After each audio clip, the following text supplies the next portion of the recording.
So there you have it. That's my Fade to Black tone for playing songs off of the Ride the Lightning album. A lot of that album has the same rhythm tone throughout, so you could use this tone, this patch, for a lot of those tracks, and it will sound great. Remember, I'm not just trying to give you great sounding patches. I'm doing something a little bit different than some of the other patch authors who make really great sounding patches. I'm not just trying to give you a great sounding patch, I'm trying to give you something that sounds exactly like the track on the album, so you can really capture that tone of your favorite artists.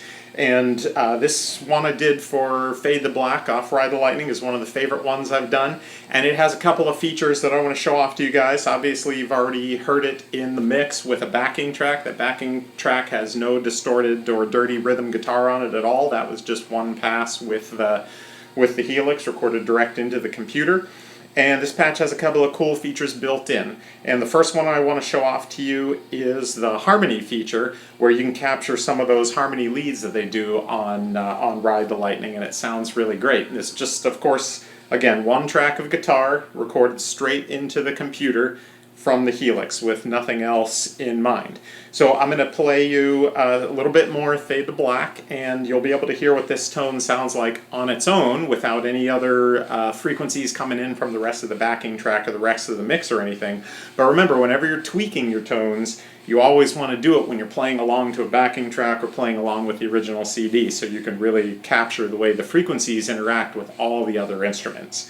But just so you can hear the rawness of the tone on its own, that's what we're going to do here. So listen for these harmonies that come in after this part. All right, here we go.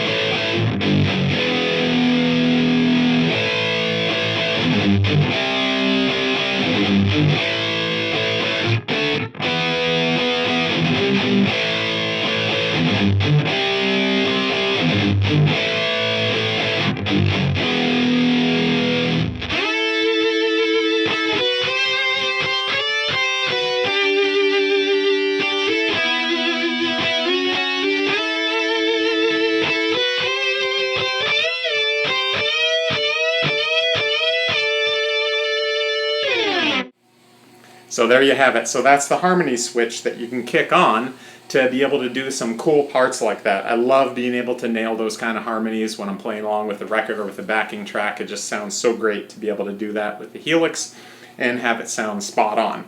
So the next thing I want to show you is similar to the Seek and Destroy track, which has the Epic switch. I also have a Ride the Lightning era Epic switch built into this. Now if you haven't seen the Seek and Destroy patch, what the Epic switch is before is so that you can hit that switch and drop it down to a sound that's just like a single guitar, and then when you're ready for some of the bigger parts or some of the epic parts, you kick in that Epic switch and it makes it sound like you're playing through two guitars multi-tracked in the studio, and it sounds super epic and metal. So anyway, I'm going to show you sort of how I might use that on a track like Trapped Under Ice, which I would drop it down to the mono guitar for some of the more technical parts, but really there's no right or wrong way to do it. Kick it on and off whenever you want it.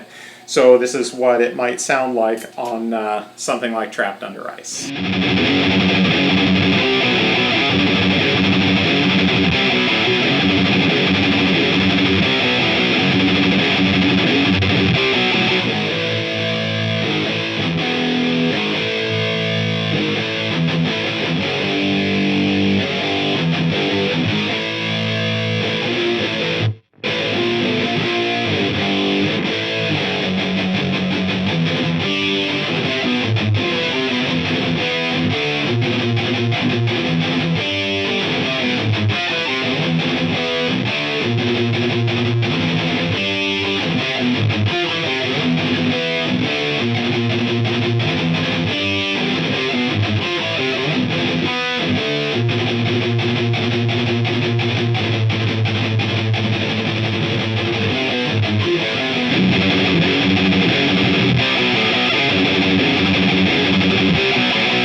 Yeah!